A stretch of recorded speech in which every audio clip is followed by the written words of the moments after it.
So Montana is incredibly rural, and we have rural critical access hospitals around the state and long-term care facilities around the state, and they have a real challenge getting a stable workforce. There's a real issue out in the rural areas of not being able to have enough nurses, and a lot of those nurses that are there are aging and about ready to retire. So it's very important that people from their own community get educated so that they can work in these facilities, because that's where they want to live.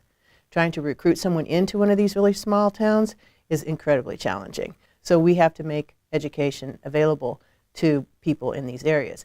And in fact, the CARE of Healthcare Montana stands for Creating Access to Rural Education.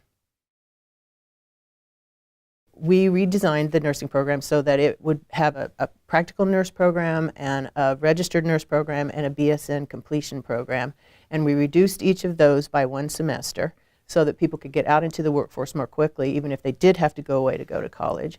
We put the practical nurse program online in a distance format, so they do have to go to campus some, but really reduce that to as little as campus time as possible.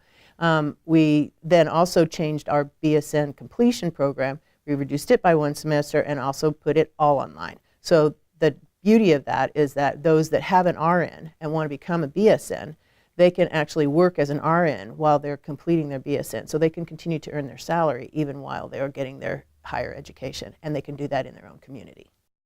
Maintaining the rigor of the nursing program is a must. You have no choice, because it's highly regulated, accredited, there's licensing boards, so that education has to be very specific. What they did was they actually reduced the number of prerequisites that were required, and those prerequisites that they removed, they wove that content into the nursing courses themselves. So they didn't really lose anything. They really actually just have what you would call an accelerated program so that they get more content in shorter periods of time.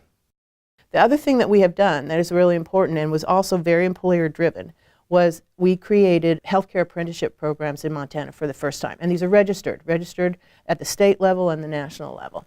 And so when people are done with this, they actually have a national credential that they can take with them. This has been particularly appealing in the rural areas, because one of the problems that they have is with retention and recruitment. And when they offer something that's a little bit more than just hiring you and throwing you out on the floor, it creates this relationship between the employer and the employee. When they see these benefits of, upskilling their people that they have, then it just benefits everybody. We really greatly reduced the amount of time. We increased the amount of salaries that people would get. If you reduce a college program by 1 semester, that's whole semester you don't have to pay. So it saved them money, it saved them time, and it got them out into the workforce faster. We now have 164 healthcare apprentices enrolled in Montana. We had 0 when we started. We have 44 facilities that are having apprenticeship programs, and we have 15 occupations. Many of them did not exist nationally anywhere. One of the things that this has done is, because there's a mentor that's within that facility that's responsible for overseeing that person's on-the-job education, it is changing those organizations to have cultures of learning. We're trying to provide education opportunities in place. And so for them to really change their culture to accommodate this is very powerful. And now they've got people that are just excited about having an opportunity to help the employees in their organization get more skills, get raises, really build their confidence, gain their confidence.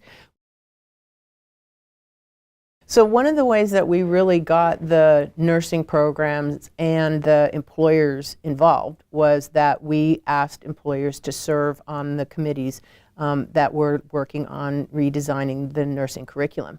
And it was a very valuable experience for the faculty and the directors of nursing, because one of the things that they found was that even though they have stellar programs in Montana, but they didn't have anything that was very specific in their coursework about rural.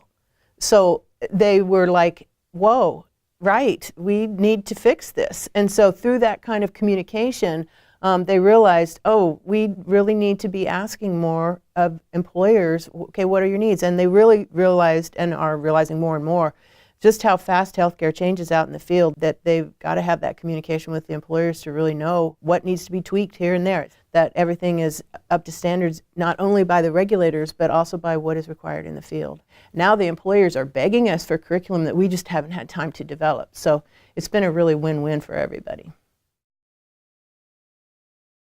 So all of the curriculum, the nursing curriculum, the online piece, as well as all the other modules or coursework, that will all be uploaded into SkillsCommons, and so will be available to anybody to use. Our apprenticeship program, because it was so new and there weren't really any materials to help people understand, we created a toolkit that has all the standards that we developed for each of the occupations, the trade schedule, so how does this all work. We created apprentice checklists so that they could check off if they've done, as they're working through their curriculum, as they're working through their competencies, as they're working on the job training, so that they could keep track of what they were doing. We also created those for the mentors, and those will all be available in SkillsCommons for other people to use.